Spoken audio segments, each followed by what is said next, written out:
Vamos a hacer la lectura del pasaje primero y vamos a mirar. Dice, cierto día Jesús les dijo a sus discípulos, crucemos al otro lado del lago. Así que subieron a una barca y salieron. Mientras navegaba, Jesús se recostó para dormir una siesta. Pronto se desató una tormenta feroz sobre el lago. La barca se llenaba de agua y estaba realmente en peligro. Los discípulos fueron a despertarlo. Maestro, maestro, nos vamos a ahogar, gritaron.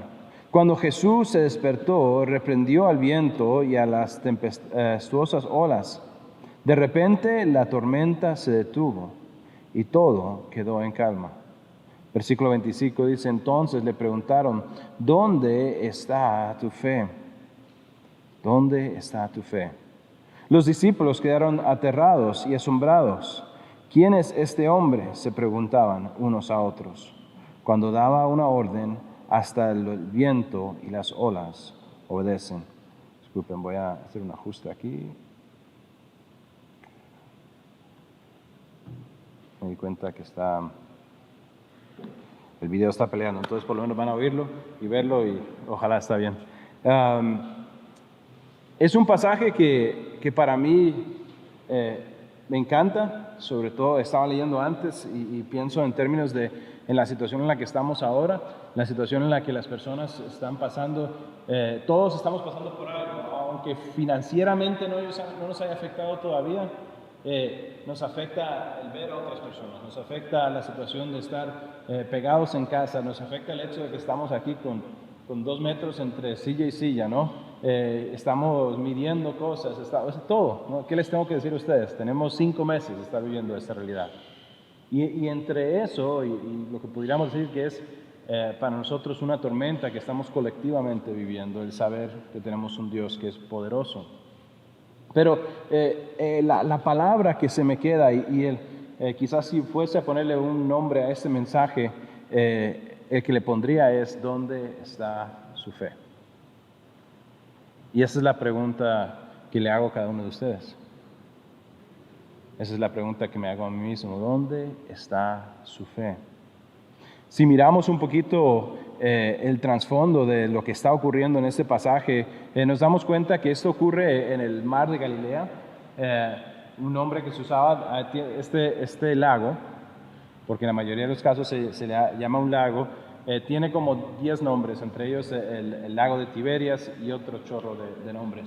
Pero los judíos lo conocían más comúnmente como el mar de Galilea. Y este cuerpo de agua, y tengo ahí marcado más o menos la trayectoria que podían estar llevando desde donde habían estado cuando Jesús estaba dando la parábola sobre las tierras, y cuando van y se suben a la barca y van cruzando, y en el próximo domingo vamos a ver el hombre que estaba endemoniado, si conocen esa historia, y dos van en camino a esa dirección, y este trayecto, de lado a lado, este lago tiene unos 11 kilómetros. Interesantemente, creo que aquí se ve un poquito como la idea de cómo se ve de estar un lado y ver el otro. Se ven, pero no sé si usted ha estado en un lugar, bueno, yo sé que ¿alguien sabe el ancho que tiene ¿cómo se llama? El Golfo, no es el de Papagayo, ¿cuál es el de aquí a la par? El de Nicoya. De punta a punta, ¿saben? No sé, seguramente como unos 7, 8 kilómetros, ¿no? Y se ve la tierra, pero se ve como medio lejos, ¿no? No es como o sea, yo no me la juego nadando, ¿no? Entonces, pero se ve, y esa es como la idea que hay ahí. Y para entender un poquito sobre la realidad, esto es como es una foto de un encuentro arqueológico, que nos da un poco de referencia, y además que hay reproducciones, y aquí quizás como una visualización que pudiéramos, y puede ser que haya sido así, puede ser que no. Puede ser que por cierto, ese bote es un poco grande comparado con algunos. Puede ser que hubiera estado un poquito más apretujado, o sea, distanciamiento social no creo que había en ese día. Entonces ellos están ahí y pensemos, póngase un momentito en el lugar en el que están los discípulos, ¿no? Porque si nos paramos a pensar profesionalmente, simplemente hablando, profesionalmente, hay algunos pescadores, ¿cierto? Por lo menos por lo menos sabemos de fijo que Andrés y Pedro son pescadores. Y también Santiago y Juan, los hijos de Zebedeo. Ellos más bien no solamente son pescadores, sino que tienen un negocio de pescadores. Podemos ver en las escrituras que ellos tenían gente que trabajaba para ellos, o sea, ellos tenían un negocio. Y vemos que incluso pareciera que algunos de ellos, aunque siguieron a Jesús, quizás mantuvieron sus barcas disponibles, no las vendieron, quién sabe, porque en otros casos usan las embarcaciones incluso después. Es posible también que Tomás, Natanael y Felipe sean pescadores, no lo sabemos de seguro. Lo que sí sabemos es que más adelante hay una situación donde se van a pescar y ellos están con ellos jugando. Entonces no sé si es como Café y yo tenemos el hobby, nos gusta pescar, ¿no? Entonces puede ser, pero él es más pescador que yo. Y su tata incluso más que los dos juntos. Pero él a veces me dice, hey Jonathan, vamos a pescar. Y yo le digo, no puedo esta semana. Pero cuando sí podemos, ¿no? Y es como, puede ser que ellos simplemente fueron que Pedro les dijo, hey muchachos, vamos a ir a pescar y ustedes ya saben que no tienen trabajo, entonces ven con nosotros. O quizás eran pescadores. En el mejor de los casos tenemos 7 hombres que son pescadores. Otros sabemos que no lo son porque sabemos sus profesiones. 5 de seguro no lo son. Y estos hombres se suben en un bote y empiezan a cruzar, en un bote como ese, un estrecho de unos 10, 11 kilómetros. Ya hay, no sé, alguno aquí, qué rico poder preguntar y ver si alguien levanta la mano. ¿Alguien aquí dice, no quiero ni cruzar ni 1 kilómetro en un bote de esos? ¿Alguien? Que le tiene miedo al agua. Sí. Sí, ¿no? Y vacilo porque esta representación aquí no me convence, porque vea, eso es mucho más bajo, como que está más cerca del borde del agua, ¿no? Y yo sé que a veces nos subimos en botes y entonces yo quiero que nos imaginemos lo que es el momento de que se suban e incluso quizás el contraste que podemos encontrar entre hombres que están acostumbrados. Piense todos Pedro, ¿no? Pedro es Pedro, ya, pero además rajando de que es pescador y él, yo aquí sé cómo esto es así, usted póngase ahí, muévase para allá, esto va a ser, señor, usted aquí tiene un buen lugar para que esté. Buenas, ¿cómo está? Y están asentándose, están en esta situación y pudiera ser perfectamente que en este momento todo se veía como hoy, que todo tranquilo, no hay mucho viento, hay mucho sol. La realidad, los historiadores nos dicen que en esa zona, eso es parte de toda esa zona y es un valle larguísimo que se va hasta África, pero tiene unos acantilados muy grandes y es conocido porque baja el viento y las tormentas pasan así, rapidísimo, bajan. En 1992, bueno, algunos están como, y otros como yo los recuerdo completamente ese año. Las Olimpiadas en Barcelona decía yo cuando era español. En el 92 se registró una de estas tormentas y las olas tenían 3 metros. 3 metros, o sea, eso no es cualquier cosa. Entonces se suben, quizás todo está bien, todo parece normal, quizás alguno que otro esté nervioso, quizás podemos imaginarnos a nuestros amigos, ¿cómo se llama? El celote que quiere matar al recaudador de impuestos y quizás está pensando que esta sería su oportunidad perfecta para dejarlo atrás en el bote. ¿Quién sabe lo que está pasando? Pero se suben para hacer este camino. Eso es un tiempo obviamente para Jesús. Vemos que Él se pone a descansar. Él está tranquilo. Y hay algo interesante que creo que debemos de mirar en el pasaje y es en el versículo, es el versículo 22. Disculpe, no lo tengo aquí para ponerlo, pero dice, versículo 22, cierto día Jesús le dijo a sus discípulos, crucemos al otro lado del lago. Les voy a ser honesto, ya había leído esto bastantes veces y esta peseta no me cayó hasta hace como 2 años, 2, 3 años. Es interesante. Jesús, ¿qué dijo que iban a hacer? Iban a pasar al otro lado, ¿no? Y es como demasiado lógico. ¿Qué le pasa, man? Jesús dijo que vamos al otro lado, no importa lo que pase, ¿no? Pero, ¿qué pasa? ¿Qué pasa a mitad de trayecto? Llega la tormenta. y hemos hablado sobre la realidad de estos hombres, sabemos que la realidad es que su comprendimiento completo, honestamente, no va a llegar hasta el final del ministerio de Jesús, hasta su muerte y resurrección, donde ellos completamente van a entender. Tienen momentos de lucidez. Sabemos que obviamente tienen declaraciones y tienen reacciones que implican que ellos tienen confianza en Dios, pero no podemos decir que tienen un entendimiento como nosotros, que tenemos la Biblia completa y que la hemos leído de tapa a tapa y hemos escuchado mensajes y entendemos todo sobre... No, ellos no tienen quizás todo ese entendimiento. Pero la realidad es que en su vida se encuentran en una situación en la que están en una tormenta. Están temiendo por sus vidas. Están no sabiendo qué van a hacer. ¿Y qué hacen? ¿Qué hacen? Versículo 24, los discípulos fueron a despertarlo y le dicen, Maestro, Maestro, nos vamos a ahogar, gritaron. Cuando Jesús se despertó, ¿qué hizo? Reprendió al viento y las tempestuosas olas. Y de repente la tormenta se detuvo y todo quedó en calma. Para un momento y piense, no me importa si usted era el marinero más marinero. Por cierto, hablando de marineros, Jafet, disculpe, le voy a molestar hoy, pero él me invitaba, dice, tenemos una barquita como de 2 metros, nos tiramos ahí y yo lo hago, pero uno se imagínese que están en un botecito y dice, se está llenando de agua. A este punto yo creo que incluso los expertos, Pablo mismo se ha dado cuenta, ok, esto es serio, muchachos, y me imagino que quizás ese momento era un caos. Quizás había personas que estaban como temiendo por su vida. Quizás los pescadores con más experiencia están intentando tranquilizar a los demás, pero por dentro, usted ha estado en ese momento una vez donde usted le toca tranquilizar a otra persona y usted está como, tranquilo, todo bien, como la azafata cuando se está cayendo el avión, ¿no? Todos bien, todos relax, todos bien. Y por dentro está diciendo como, bueno, hasta aquí llegamos, ¿no? Y no sé lo que está pasando, pero al final de cuentas ellos van y buscan a Cristo.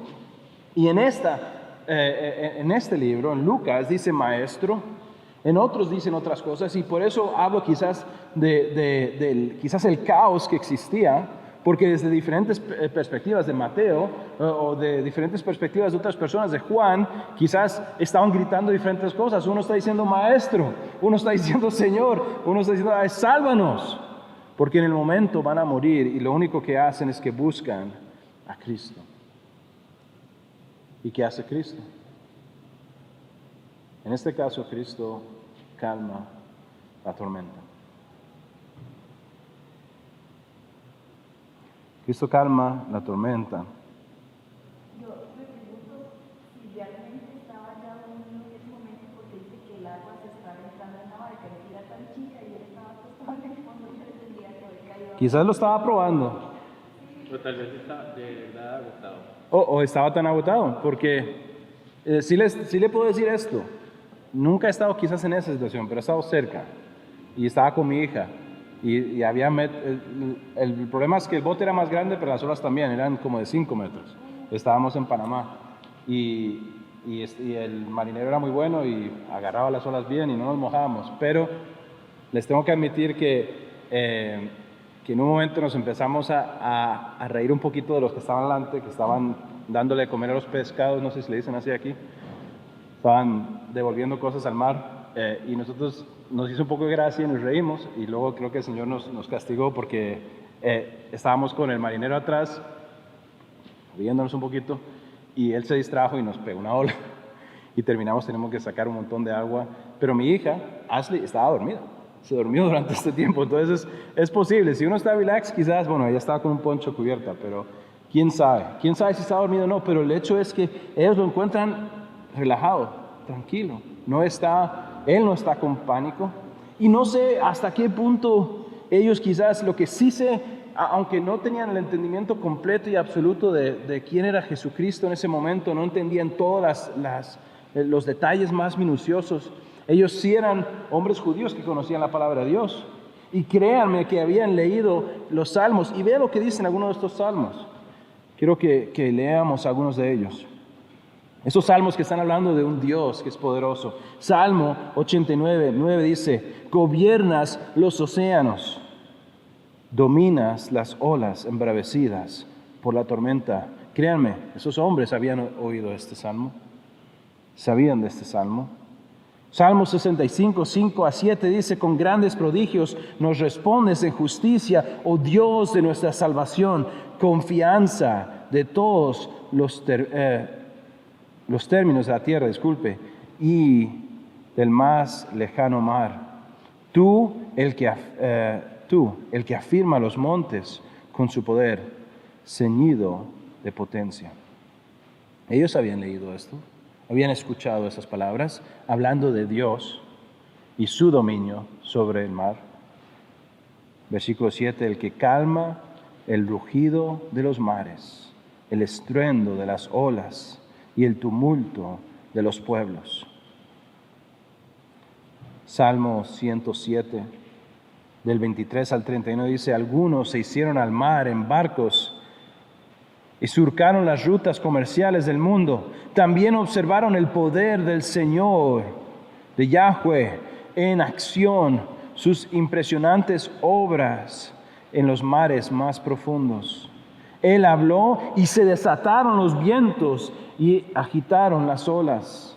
Los barcos fueron lanzados hacia los cielos y cayeron nuevamente a las profundidades. Los marineros se acobardaron de terror. Ellos conocen que Dios tiene fuerza sobre crear las olas. Y en versículo 27 dice: se tambaleaban y daban tumbos como borrachos, hablando de los marineros.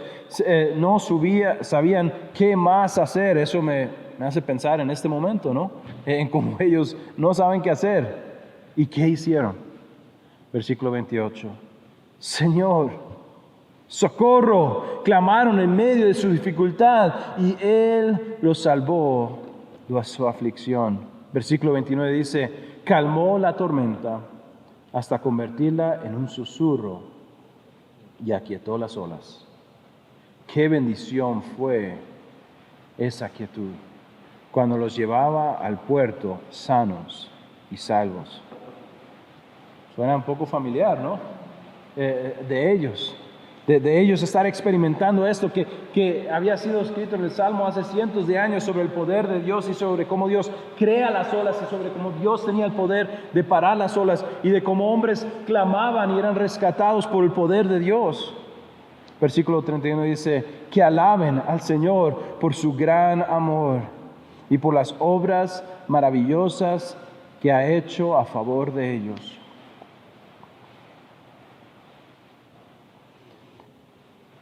No puedo decirles exactamente hasta qué punto entendían la realidad de Jesús en este momento, pero sé que ellos sabían que tenían que ir a clamar. Y cuando pienso en cómo ellos sabían y conocían estos pasajes, al oírles decir después: ¿quién es el hombre que calla las olas, que hace quietos los mares?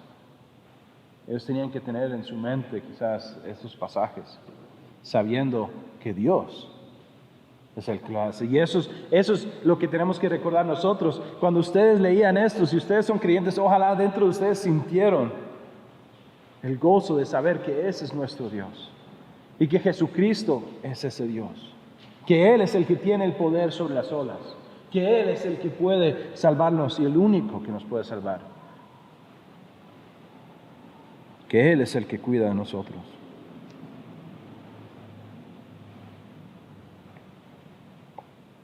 La realidad es que ellos están cara a cara con el Creador y Dios tiene el poder sobre todo alrededor de nosotros. Necesitamos, como ellos, darnos cuenta de esa realidad y tenerla siempre presente en el hecho de que Dios tiene el poder, Dios tiene el control. Entonces hago esa pregunta otra vez: ¿dónde está su fe?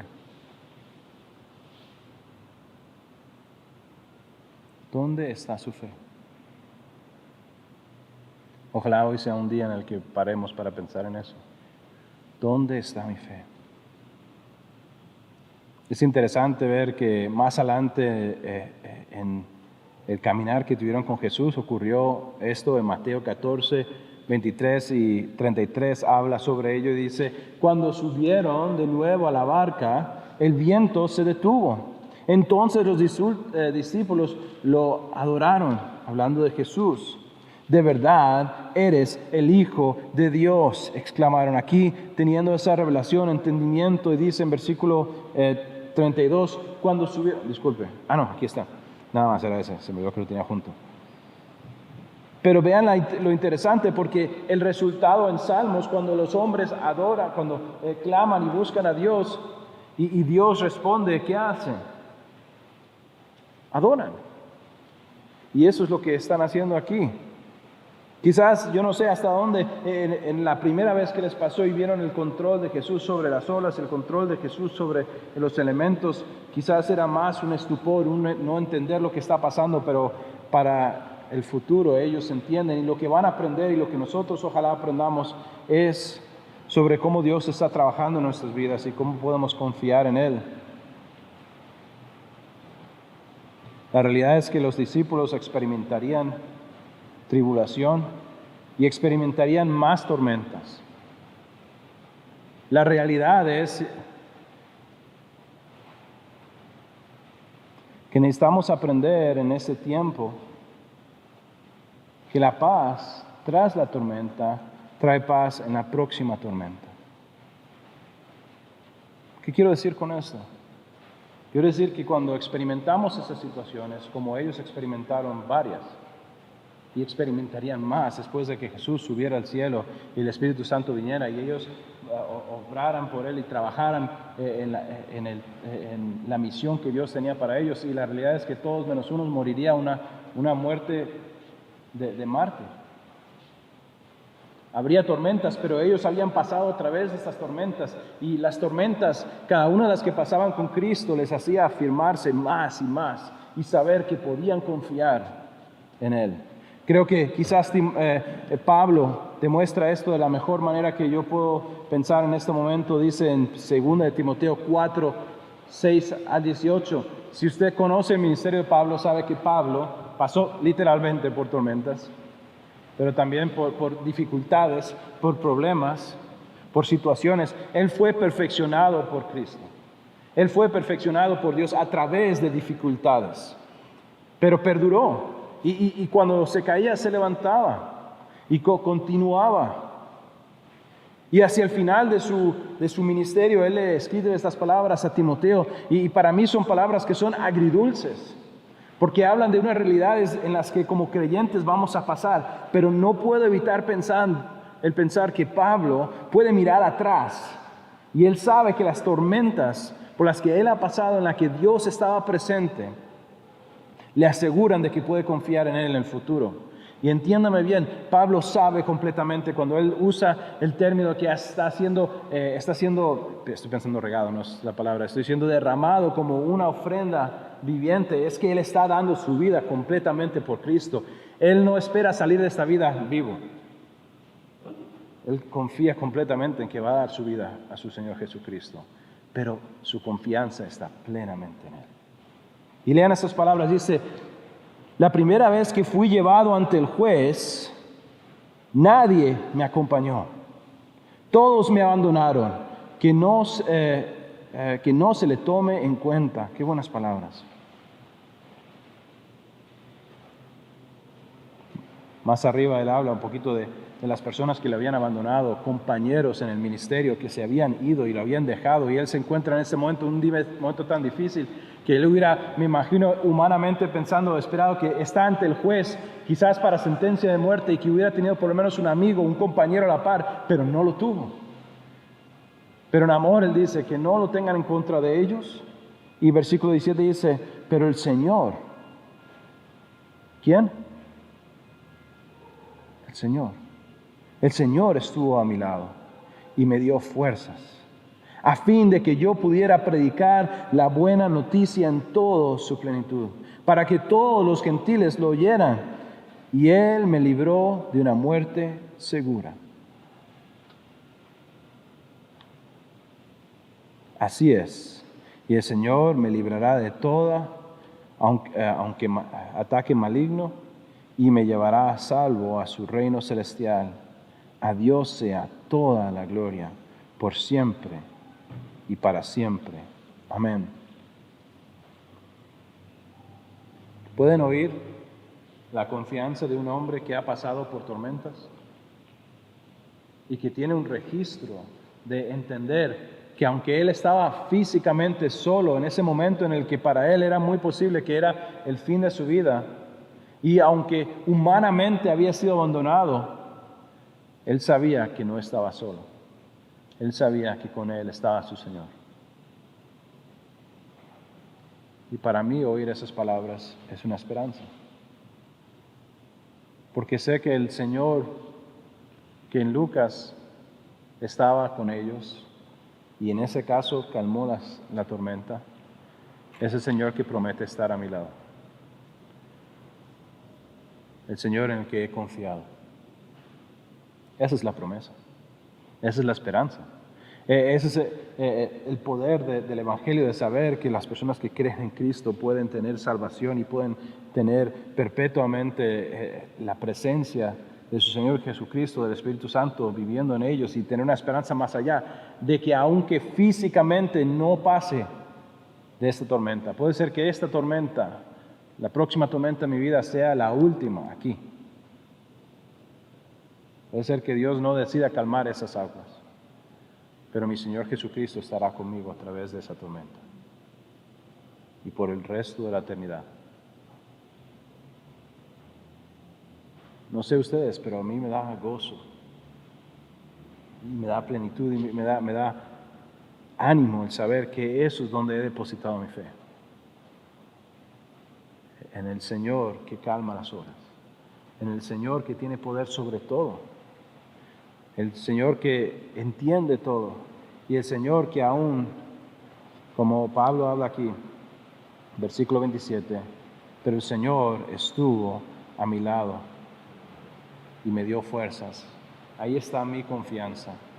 Entonces hago una vez más la pregunta: ¿dónde está mi fe?